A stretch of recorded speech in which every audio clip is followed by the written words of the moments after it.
والله يا غيار انا شايف ان كل واحد عايز يبدا لازم يبدا يمثل هو كومبارس، بيتضرب في اول مشهد يا اما بيموت وبنرتاح منه.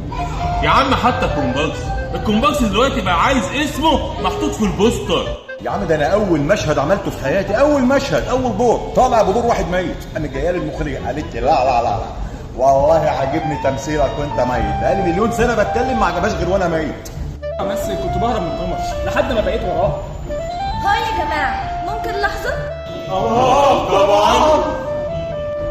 انا متابعه شغلكم على التيك توك وعايزه اتعلم التمثيل، ممكن انضم لفرقه 404؟ ياه بس كده؟ طبعا يا قمر، ده انت هتبقى بطلة العرض في كل حاجة تتخيليها، السوشيال ميديا، افلام، مسلسلات، مسرح. لو اشتغلنا اقول لك على حاجة، الفرقة بتاعتنا دي ما عادتش هتبقى 404، هتبقى 405. هو مش استاذ يحيى هو المخرج؟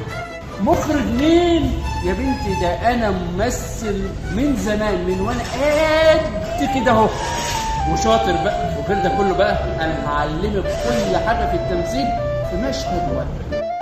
بس انا المؤلف ومن غيري مفيش دور اصلا.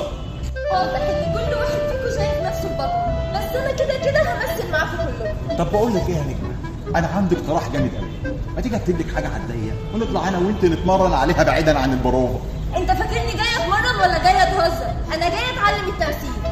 هزر. بس يا جماعه النهارده يارا هتبقى معانا وهتبقى اضافه كبيره للفرقه، بكره هنشتغل.